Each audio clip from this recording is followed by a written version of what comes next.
स्वामी,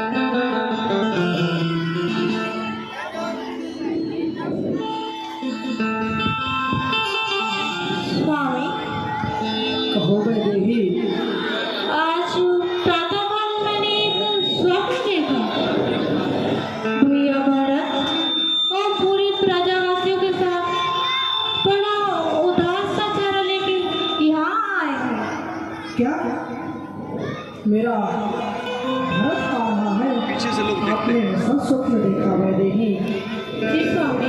मुझे ऐसा प्रतीत होता है कि मेरा भैया भरत किसी कष्ट में है। हे भैया, मैं जा रहा हूँ जंगल से लकड़ियाँ लाने के लिए और अतिशीघ्र मैं वापस आ जाऊंगा। लक्ष्मण,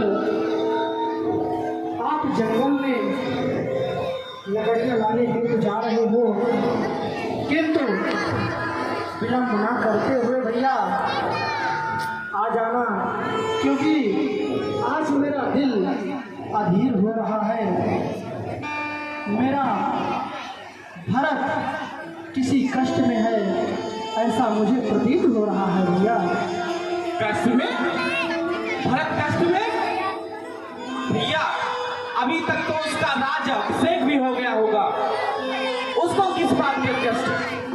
नहीं भैया, भरत का यदि राज्य अभिषेक भी हुआ होगा तो वो पिता के वचनों का पालन करने के लिए ही राज तिलक करवाया होगा, नहीं तो मेरा भरत कदापि ऐसा नहीं कर सकता लक्ष्मण।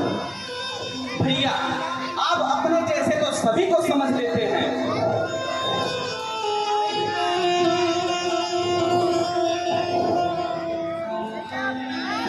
वैदेही, लक्ष्मण तो सदा से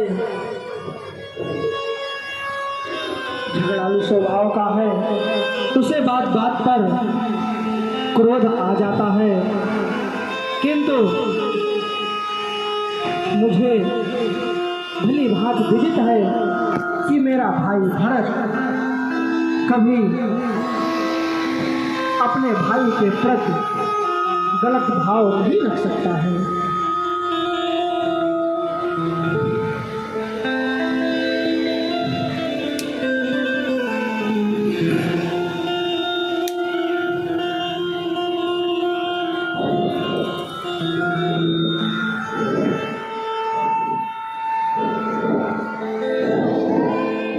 अरे ये क्या? मंडल में तो अत्यधिक धूल उड़ रही है, ये क्या हो सकता है? ये कौन आ रहा है? यह कौन आ रहा है? अरे ये तो भरत आ रहा है। ये यहाँ पर क्या करने के लिए आ रहा है?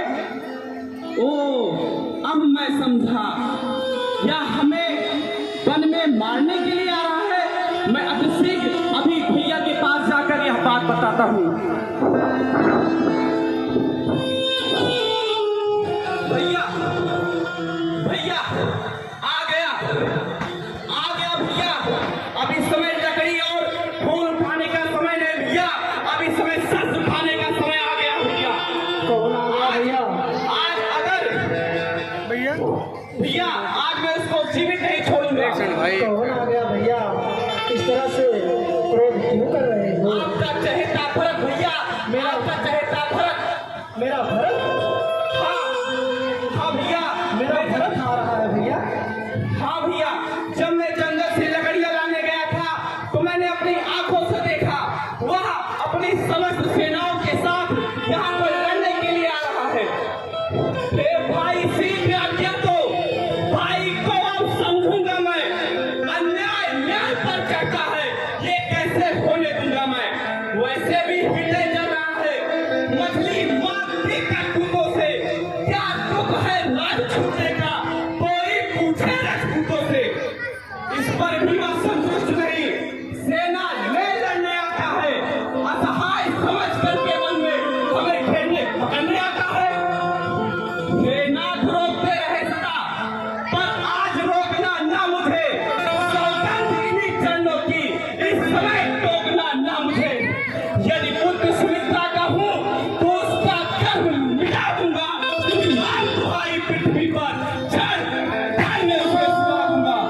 भैया पहले तो भरत गिर गया है, यह नहीं समझ में आता है, उस जैसा तो सुशील भाई सब जगह न पाया जाता है। हे भैया अच्छा माना वह बदल गया, चाहता निभाना मेल नहीं तो उससे उसकी सेना से जय पाना कोई खेल नहीं। हे लक्ष्मण तुम अकेले तुम पर धनुष एक सम्मुख कैसे लड़ सकते हो? इतने विशाल काय वाले राजा से किस भांति युद्ध कर सकते हो? हे लक्ष्मण तुम्हारे पास तो एक ही धनुष है और भरत के पास तो इतनी विशाल सेना है, आप उससे किस प्रकार से युद्ध कर सकते हो लक्ष्मण? भैया लड़ सकता हूँ, अवश्य लड़ सकता हूँ। अपनी तो तुम कह चुके, पर मेरी भी सुन लो नानाथ। जब तक भरत था खरवान तब तक हम उसे दबा न सकते थे। मैं तो क्या 100 लक्ष्मण भी उसे लड़ने में हरा ना सकते थे। पर आज अधर्मी वही है, दलबल सारा अधर्म का है, इसलिए धर्म का एक बाण उन सब दावत कर सकता है। और समाधान हो गया ना, आज्ञा तो फिर मचल रहा, अभिमानी क्षत्रिय का लहू भीतर बोल रहा। या तो यह मेरा बाण संहार बाण हो जाएगा, या आज दास की सेवा में बलिदान प्राण हो जाएगा। भैया अगर आज स्वयं शंकर भी उसकी सहायता के लिए आ जाए तो उसको हमारे हाथों से नहीं बचा सकते हैं। सावधान लक्ष्मण सावधान, ये सहसा कोई कार्य करने के पहले विचार कर लेना चाहिए, ऐसा न हो कि बाद में पछताना पड़े।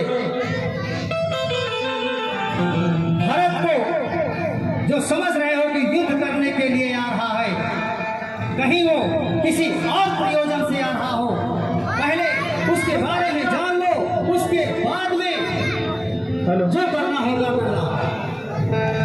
हे लक्ष्मण सुना आपने भैया? हाँ भैया सुना, परंतु जो मैंने अपनी आंखों से देखा क्या वह गलत है? अवश्य भैया, मेरा भाई भरत कभी ऐसा नहीं हो सकता है भैया। भैया भैया भैया भरत भैया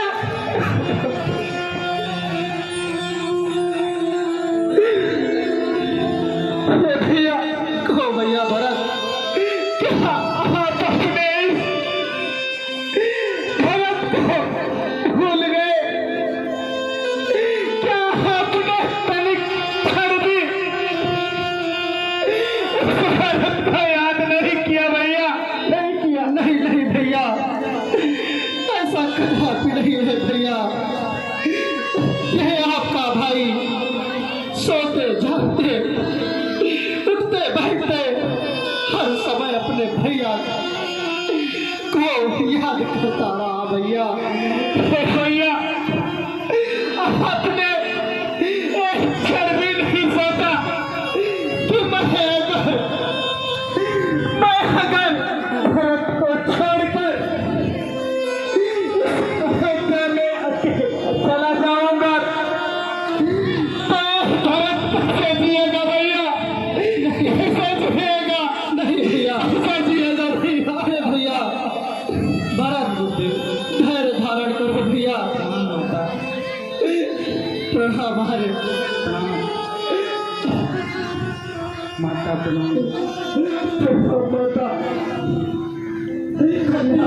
अब आगे तो खबर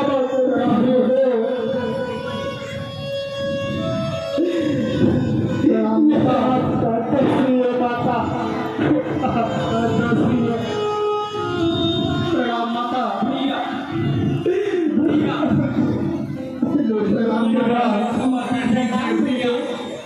हमें क्षमा कर दीजिए। आओ पवित्र पवित्र निषाद राज पवित्र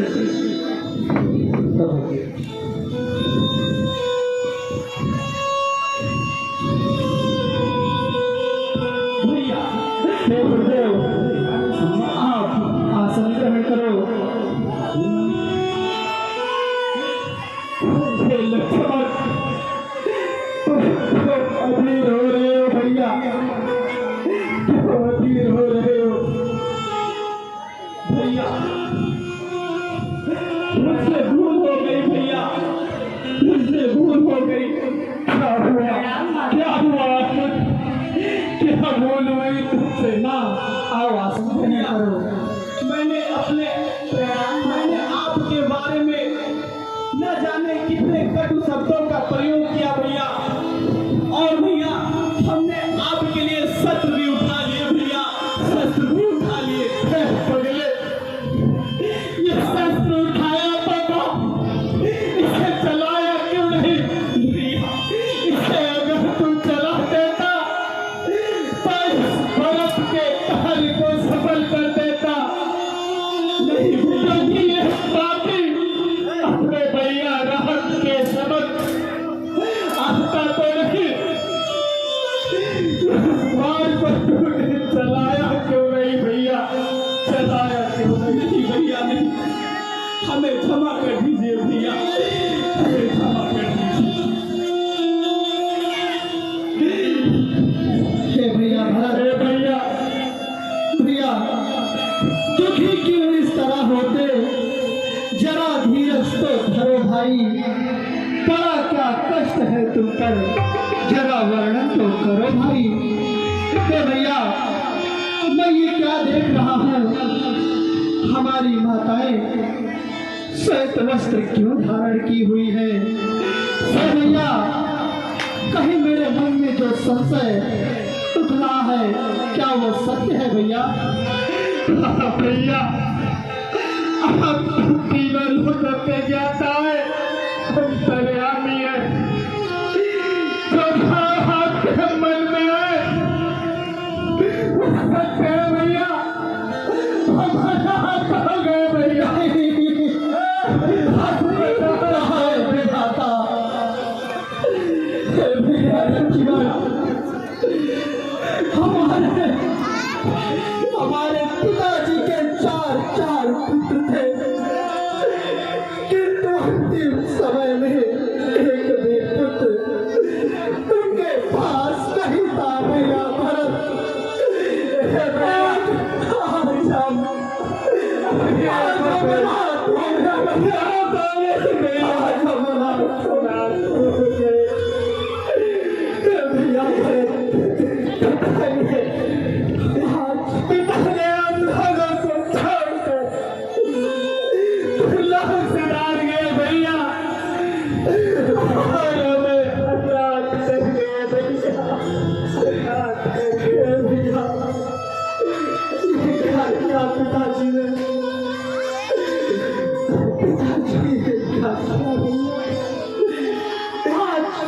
आज ये रघुनंदन पितल हो गया भैया।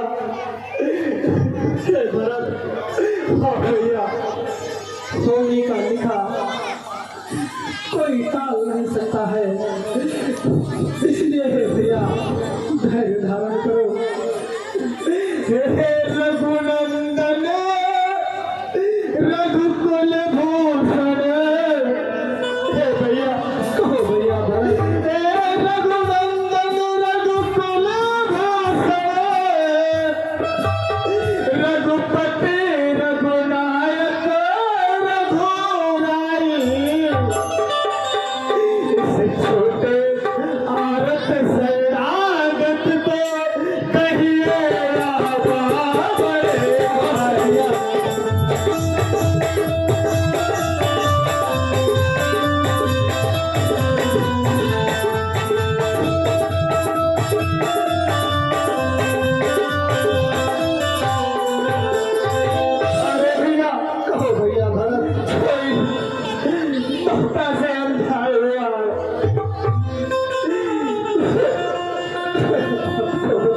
चाहता हूँ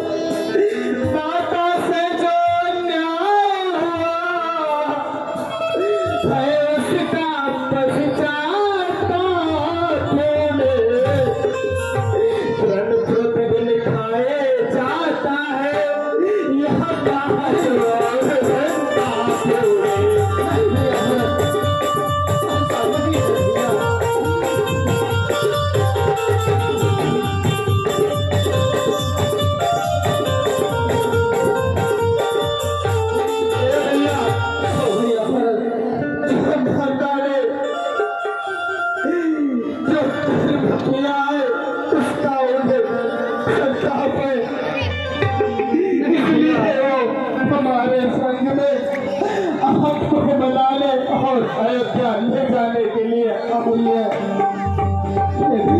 फल मिला पाप का पाने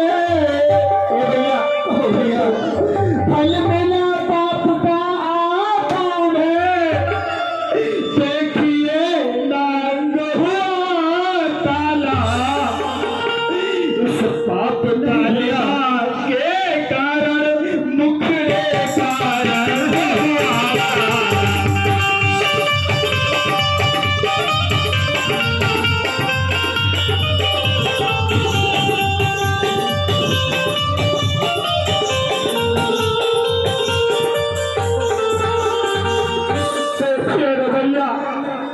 इन महताओं के मुख का रंग गिर गया है भैया, गिर गया है। नहीं भैया,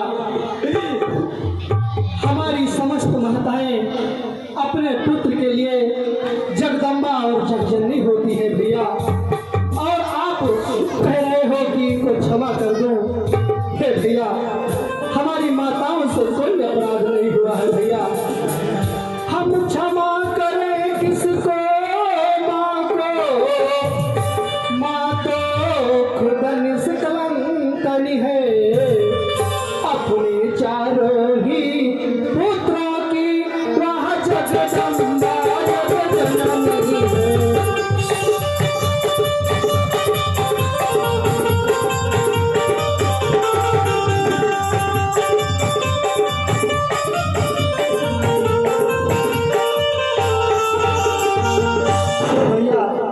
अपने पुत्र के लिए तो माँ जगदम्बा और जगजननी का अवतार है, इसलिए है भैया, माता का इसमें कोई दोष नहीं है। हाँ भैया, जो कार्य किया है वो तो दोष में ही है भैया, इसलिए है भैया मैं कई माँ की तरफ से हमसे क्षमा मांगता हूँ भैया। नहीं नहीं भैया भरत, हमारी माताएं निर्दोष है भैया, इसमें हमारी माताओं का कोई दोष नहीं है भैया।